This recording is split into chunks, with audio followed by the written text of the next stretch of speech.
அக்கா வீட்டுக்கு வந்ததான் ஆட்டம் மாட்டம் ஜாலியா இருக்காங்க. கிளம்பி ஓடி வந்தா வாசல்ல ரியா விட்டு வரவே இருக்காங்க. அதுல வேற இன்ட்ரோ அண்ணா அக்கா சித்தி. அந்த சிங்கத்துக்கு நான் சித்தி வரேன். என் பிள்ளைய விட ஒரு வழி ஆக்கிட்டு பாசமலையை பொழிஞ்சிட்டு எப்படி இருக்கே அப்படின்னு கேட்டு அவ உருண்டுட்டா. அக்கா வீட்டுல இருந்து அப்படியே சித்தப்பா வீட்டுக்கு அதை பூட்டி போட்டுட்டு கிளம்பிட்டோம். அவங்க எல்லாரும் பூக்கட்ட வேலை அந்த வேலை இந்த வருஷத்துக்காண்டி வேலையை பார்த்தாங்க. நான் ஐஸ்கிரீம் சாப்பிட்ற வேலை. நம்ம எங்க போனாலும் சாப்பாடு பார்த்தீங்களா அதே வேலையில இருக்கணும்.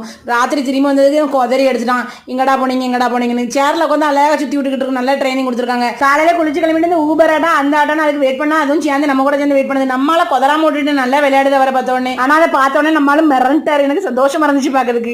அங்க இருக்கிற தங்கச்சி அவ பிள்ளைங்க அப்புறம் எங்க அக்கா பிள்ளைங்க என் பிள்ளைங்கன்னு எல்லாம் வந்து சாமி கும்பிட்டு சாப்பிட்டு முடிச்சு இந்த ஐஸ்கிரீம் ஜென்ன நடந்து அடா ஐஸ்கிரீம் ஜெத்த குடும்பங்களா அப்படின்னு அக்கா வேற திட்ட.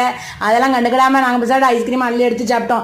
அது என்னடா ஒவ்வொரு ஸ்பூனா ஊட்டிக்கிட்டு கொண்டா மொத்தத்தையும் அப்படி சொல்லி பிடிங்கி எடுத்து அடிபடி சண்டை தான் நடந்துச்சு. பிள்ளைகளும் கூட பார்க்காம நான் பிடிங்கி தின்றோம் பார்த்தீங்களா. அப்புறம் நம்மளும் பாவம்போல் பார்த்துருந்தா அவருக்கு 2 வாயை போட்டுட்டு அப்படியே சமாதிக்கு கிளம்பியாச்சு கேப்டனை பார்க்க. எவ்வளவு பக்கத்துல பிறகு